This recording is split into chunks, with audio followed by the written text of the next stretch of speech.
Thanks for being with us. I'm Sophia Espinosa. First at 4, ensuring fair wages. Governor Pritzker has signed an executive order ensuring those with disabilities receive equal pay for their work with state vendors.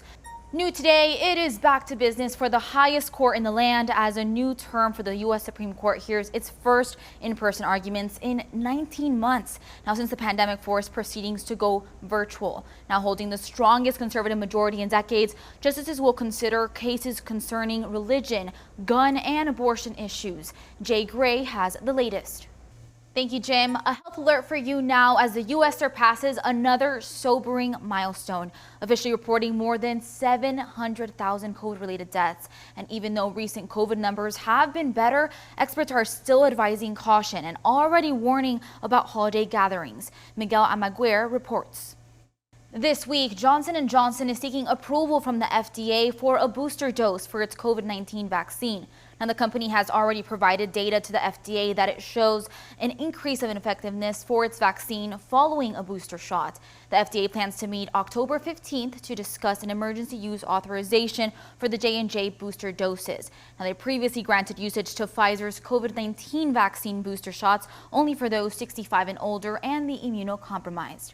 And state workers are now asked to get vaccinated. But the deadline is fast approaching. October 14th is when workers need to show their vaccination cards. The mandate impacts employees at state veterans' homes, developmental center, correctional facilities, long-term care facilities, and juvenile justice facilities.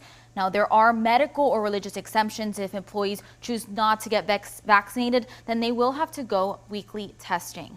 So far, statewide, more than 65% of adults are fully vaccinated and 70% have received their first dose. Now, locally, Sangamon County leads the region at 55%, Champaign County at 54%, and Macon is at 44% vaccinated.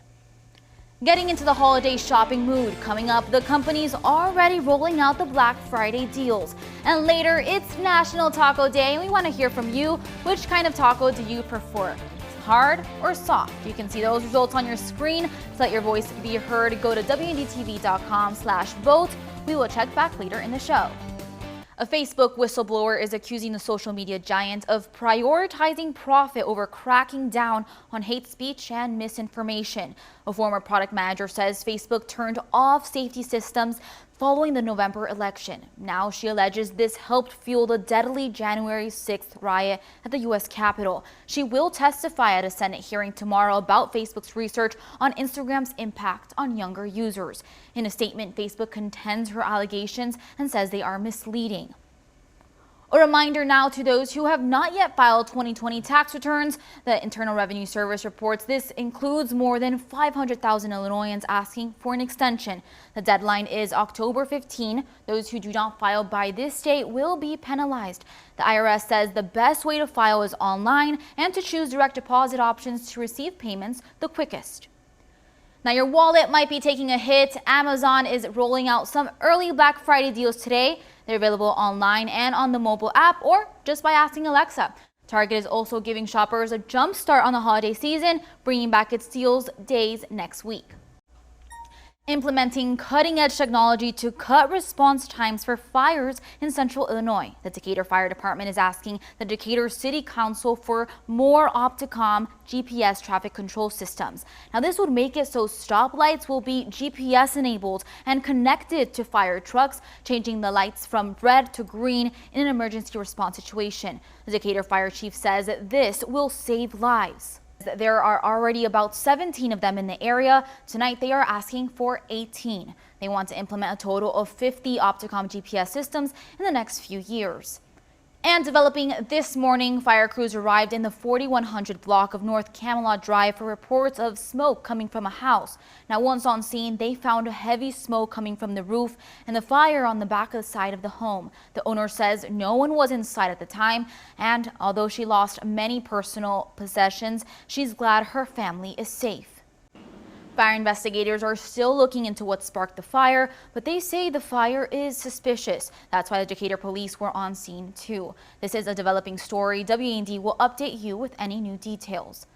And today is the start of National Fire Prevention Week. State and local fire officials are encouraging residents to learn the sounds of fire safety. This is a chance to check all those alarms in your home. Officials say to remember these tips. A continuous set of 3 loud beeps means get out. A single chirp every few seconds or minute means low battery. And make sure the system is working properly every year. Now, if you need a breast cancer screening but are worried about the cost, listen up. Decatur Memorial Hospital will host free breast cancer screenings starting today. Mammogram Mondays are for patients who are uninsured or underinsured. And while the center offers breast screenings all year, hospital officials say they are trying to get more women screened during Breast Cancer Awareness Month.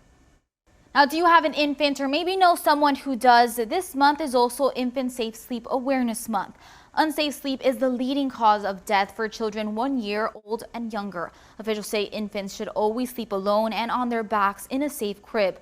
Last year, 114 infants died as a result of being put to sleep unsafely, 83 of which were co-sleeping situations. Now, pillows, blankets, bumper pads, stuffed animals, and toys also pose dangers.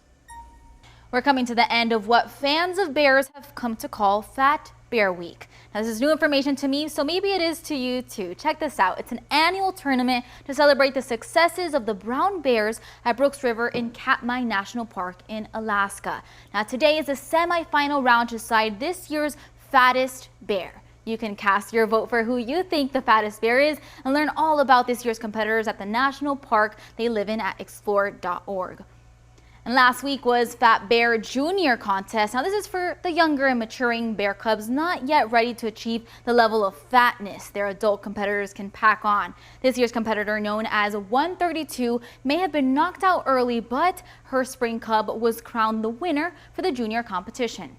And today's National Taco Day. We want to hear from you. We asked you to vote for which kind of taco you prefer, hard or soft shell, and it looks like most of our viewers are saying soft shells. Well, per usual, I always disagree with what the majority is. I know I prefer soft shells. Soft corn is the way to go. What about you, Jim? No, hard, absolutely hard. I'm very disappointed in this poll. Why are you disappointed? Well, they're like itty bitty teeny tiny burritos, basically. Right. If you get the hard shell, it's like you're having nachos. It's 2 meals in one. It's supposed to be messy. Messier. Exactly. Wait, how is that good? It's supposed to be. Messy food is great. I'll be right back with more news and weather after the break.